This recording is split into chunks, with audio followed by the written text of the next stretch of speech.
সকালবেলা ধোয়া কাচা পোছা পুজো পাঠ করে টিফিন খেয়ে মিস্ত্রিদের চা বিস্কুট দিয়ে এখন আমি এদিক সেদিক করে রান্নার কাছে যাচ্ছি একটু।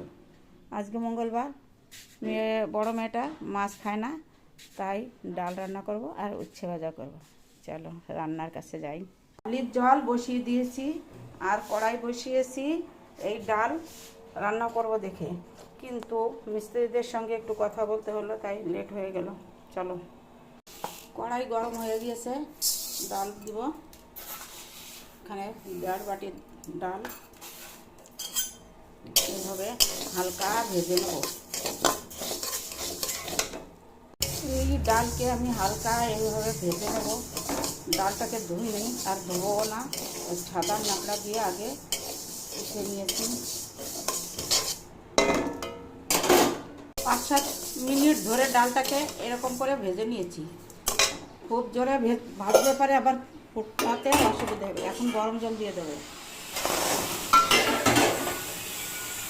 দুটো।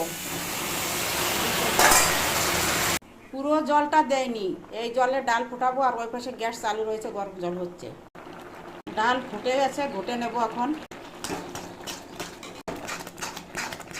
এই যে জলটা দেখা যাচ্ছে না, একদম শুকিয়ে নেব, একদম গোল রুটির ডোর মতন করে নেব।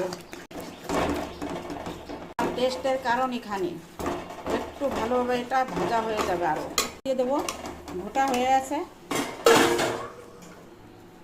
গরম জল। সঙ্গে সঙ্গে হলুদ দিতে হবে, লবণ দিতে হবে। হলুদটা আগে দিয়ে দিই, না হলে ওর সঙ্গে মিলবে না।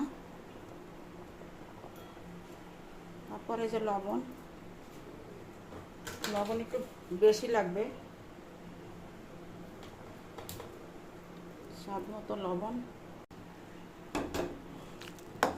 এটা ভেঙে মিশিয়ে দিতে হবে, মিশে যাবে। আর ফোড়ন দেওয়ার পরে বেশ 5-7 মিনিট জাল দেওয়ার পরে জিরে ভেজে নিয়েছি, আর এই যে তেলের উপরে এই জিরেটা নেমে দিয়েছি। আর এই যে এখন কড়াই গরম হয়ে গিয়েছে, তেল দেবো ফোড়নের জন্য। হয়ে গেছে ফোড়নের জন্য তেজপাতা জিরে দিয়েছি, শুকনো লঙ্কা, কাঁচা লঙ্কা,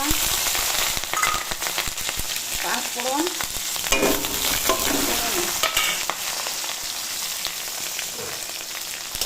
নাড়াচাড়া করে ডালটা দিয়ে দেবো।